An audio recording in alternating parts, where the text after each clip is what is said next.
Jungle.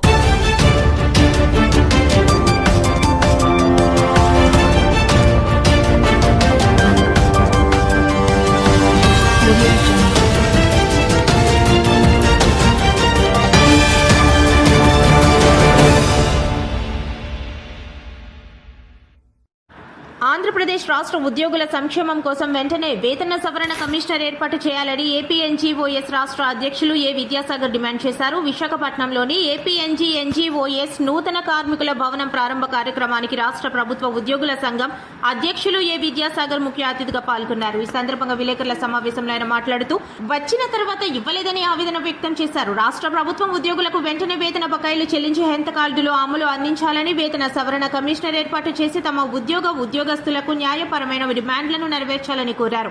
రాష్ట్రంలో సచివాలయం, contract, outsource ప్రభుత్వ ఉద్యోగులు మొత్తం కలిపి 13 లక్షల మంది ఉన్నారని, గత ప్రభుత్వం చెల్లించవలసిన వేతన బకాయిలు కుటుంబ ప్రభుత్వం 31,000 నుండి 20,000 బకాయిలు మాత్రమే చెల్లించిందని, మిగిలిన బకాయిలు వెంటనే చెల్లించేందుకు ప్రభుత్వం ఉద్యోగులకు సహకరించాలన్నారు. ఈ కార్యక్రమంలో జిల్లాలో ఉన్న అన్ని శాఖల ఉద్యోగస్తులు మరియు రాష్ట్ర ఉద్యోగుల ప్రధాన కార్యదర్శి డివి రమణ, ఈశ్వరరావు, మహిళా ఉద్యోగులు అధిక సంఖ్యలో పాల్గొన్నారు. ఉద్యోగులకు విశేష సేవలు అందిస్తున్న ప్రతిష్టాత్మక సంఘం AP NGOs association. AP NGOs అసోసియేషన్లో దాదాపు 200 పైచిలకు యూనిట్స్ ఇవాళ రాష్ట్ర వ్యాప్తంగా ప్రతి తాలూకా కేంద్రాలలో, ప్రతి జిల్లా కేంద్రాలలో, రాష్ట్ర కార్యాలయాల్లో ఉన్నాయి. ఎన్జిఓ భవనాలు ఉద్యోగులకు సంబంధించిన సర్వీస్ మ్యాటర్స్, ప్రివిలేజెస్, డిమాండ్స్, వాళ్ళకు సంబంధించిన సంరక్షణ, మిగతా వాటి మీద ఎటువంటి పోరాటం చేస్తుందో ఉద్యోగులకు సంబంధించి ఉద్యోగులకు దేవాలయాలైన ఎన్జిఓ భవనాలు ఉద్యోగులకు, అలాగే మా తర్వాత వచ్చిన కాంట్రాక్ట్ ఉద్యోగులకి, అవుట్సోర్సింగ్ ఉద్యోగులకు అందరికీ కూడా ఇది ఒక నిలవగా ఉండాలని చెప్పి భావిస్తూ ఏర్పాటు చేయబడిన భవనాలన్నీ ఉద్యోగులకు ఉపయుక్తంగా ఉండాలని కోరుకుంటున్నాం. అందుకే గత 6 నెలల నుంచి మొత్తం రాష్ట్రంలో ఉన్న ఎన్జిఓ భవనాలని, ఎన్జిఓ కళ్యాణ మండపాలని, ఎన్జిఓ కమ్యూనిటీ హాల్స్ని, ఎన్జిఓ స్పోర్ట్స్ కాంప్లెక్స్ అన్నిటినీ కూడా మళ్ళీ పునర్నిర్మాణం చేయటం, ఆగిపోయిన వాటిని మళ్ళీ నిర్మాణం చేయటం, కొత్త వాటిని మళ్ళీ నిర్మాణం చేయటం జరుగుతుంది. ఆ పరిస్థితిలో భాగంగానే అటు సత్యసాయిలో కానీ, అనంతపురంలో కానీ, తిరుపతిలో కానీ, మచిలీపట్నంలో కానీ, ఇవాళ విశాఖపట్నంలో కానీ, ఇట్లా అన్ని చోట్ల కూడా ఎన్జిఓ భవనాలన్నింటినీ ఉద్యోగులకు ఉపయుక్తంగా ఉండేటట్టు, ఉద్యోగులు, ఉపాధ్యాయులు, పెన్షనర్స్ అందరికీ ఉపయుక్తంగా ఉండేట్టు వాళ్ళ కార్యకలాపాలు, వాళ్ళ యొక్క సమావేశాలు, వారి యొక్క పర్సనల్కి సంబంధించిన కొన్ని ఫంక్షన్స్ అన్నింటినీ కూడా పెద్దగా ఖర్చు లేకుండా ఏపీ ఎన్జిఓస్ అసోసియేషన్లో ఉండేటట్లు జిల్లాలందరినీ కూడా ఆదేశించడం జరిగింది. దాని దరిమిలా ఇవాళ విశాఖపట్నంలో మరి దాదాపు 75 సంవత్సరాల నుంచి పనిచేస్తున్న ఈ జిల్లా కార్యాలయాన్ని, సిటీ కార్యాలయాన్ని కూడా ఇప్పుడున్న పరిస్థితులకు అనుగుణంగా నవీకరణ చేయాలని చెప్పి మేము నిర్ణయించాం. దాంతోపాటు ఇదే కాంపౌండ్లో కళ్యాణ మండపం గత దశాబ్ద కాలంగా దాని కన్స్ట్రక్షన్లో ఉంది, దాన్ని ముందుకు వెళ్ళలేదు.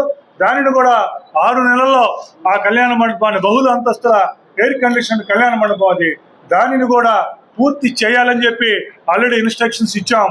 దాన్ని బిగిన్ చేసాం. ఇంకొక 4 నెలల్లో ఆ కళ్యాణ మండపం కూడా ఉద్యోగులకి, ఉపాధ్యాయులకి, అలాగే మా జేఏసీలో ఉన్న వారికి, కాంట్రాక్ట్ అవుట్సోర్సింగ్ ఉద్యోగులకు కూడా మరి వివిధ ఫంక్షన్స్ అన్ని కండక్ట్ చేసుకోవడానికి ఉపయుక్తంగా మరి విశాఖపట్నం జిల్లా కార్యవర్గం తీసుకువస్తుందని చెప్పి భావిస్తున్నాం. మరి జిల్లాలో, మన రాష్ట్రంలోనే మన పేరెన్నిక కన్నా మా ఎన్జిఓస్ కళ్యాణ మండపాల్లో విశాఖపట్నం ఒకటి కాబోతున్న సందర్భంగా జిల్లా కార్యవర్గానికి, నగర కార్యవర్గానికి కూడా మేము అభినందనలు తెలియజేస్తున్నాం. వచ్చే 4 నెలల్లో మిగతా కార్యాలయాలన్నింటినీ కూడా, కార్యకలాపాలన్నింటినీ కూడా సమీక్షించుకుని సంపూర్తి చేసి ఉద్యోగులకు ఉపయుక్తంగా ఉండేటట్టు చూడవలసిందిగా కోరుతున్నాం. 2,000 కోట్ల బకాయిల విషయంలో 20,000 కోట్ల రూపాయలు పైగా బకాయిలు, గత నెలలోనే 7,000 కోట్ల రూపాయల పదవీ విరమణ బకాయిలు చెల్లించినందుకు మేము రాష్ట్ర ప్రభుత్వానికి ధన్యవాదాలు తెలియజేస్తున్నాం.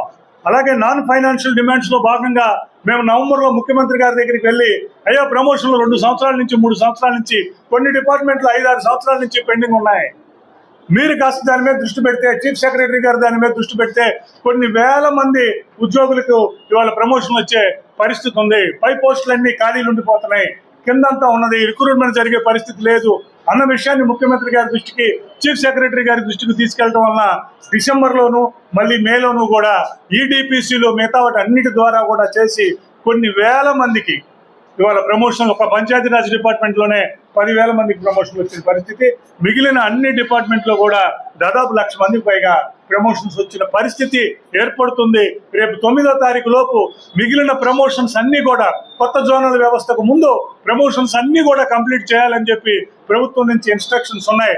ఆల్ హెచ్ఓడిస్ కానీ జిల్లా రీజనల్ ఆఫీస్ లో ఉన్న వాళ్ళందరూ 9 లోపు ప్రమోషన్ని కంప్లీట్ చేయవలసిందిగా కోరుతూ ఈ సందర్భంగా చీఫ్ సెక్రటరీ గారికి అలాగే ముఖ్యంగా జిఐడి సర్వీసెస్ సెక్రటరీ రావత్ గారికి కూడా మేము ఏపీ ఎన్జిఓస్ పక్షాన ఏపీ జేఏసీ పక్షాన ధన్యవాదాలు తెలియజేస్తున్నాం. 2022 నుంచి సరెండర్ లీవ్ బకాయిలు పెండింగ్ ఉన్నాయి. 22, 23, 24, 25, 26 ఇప్పుడు 5 సంవత్సరాల పాటు బకాయిలు పెండింగ్ ఉన్నాయి. మరి మొన్న పదవీ విరమణ చేసిన వారందరికీ బకాయిలు ఎలా చేశారో మరి రెగ్యులర్ ఉద్యోగులు కూడా 2 సంవత్సరాల నుంచి ఈ ప్రభుత్వం ఇంకా మేము పెట్టుకున్న జీపీఎఫ్లు ఏపీజీఎల్ఐలు అవన్నీ పెండింగ్ ఉన్నాయి గత ప్రభుత్వం. ఇప్పుడు అవన్నీ క్లియర్ చేసుకొచ్చారు. ఉద్యోగుల యొక్క బాధ ఏంటంటే మేము పెట్టుకున్న లోన్లు మేము పెట్టుకున్న అమౌంట్స్ అవి ఇస్తున్నారు బాగానే ఉన్నది, కానీ ప్రభుత్వం నుంచి మనకు రావాల్సిన వాటిలో మరి సరెండర్ లీవ్లు కానీ ఇవి కానీ రాని పరిస్థితి ఉన్నదంటున్నాం. అందుకని ప్రభుత్వానికి మరి ఈసారి విడత మీరు చెల్లించే బకాయిల్లో ఉద్యోగులకు సంబంధించిన సరెండర్ లీవ్ బకాయిల్ని క్రమ పద్ధతిలో చెల్లించాలని మిగతా వాటి అన్నిటి మీద కూడా దృష్టి పెట్టాలని చెప్పి కోరుకుంటున్నాం. ఇప్పించడం జరిగింది. అయితే రాబోయే రోజుల్లో పిఆర్సీ కమిటీని కూడా అపాయింట్ చేసుకోవాల్సిన పరిస్థితి ఉంది. అదే విధంగా మిగతా డిమాండ్స్ ఏవైతే ఉన్నాయో ఉద్యోగ ఉపాధ్యాయ కార్మికుల పెన్షనర్లకి సంబంధించినటువంటి ఆ డిమాండ్స్ మీద ఈ ప్రభుత్వం మీద కూడా ఒత్తిడి తేవడం జరుగుతుంది. వాటిని అన్నింటినీ కూడా ఉద్దేశించి ఈవేళ మా రాష్ట్ర సంఘ ఏపీ ఎన్జీఓ సంఘ అధ్యక్షులు విద్యాసాగర్ గారు ప్రెస్ ను ఉద్దేశించి మాట్లాడతారని చెప్పేసి మీకు అందరికీ తెలియపడుతుంది.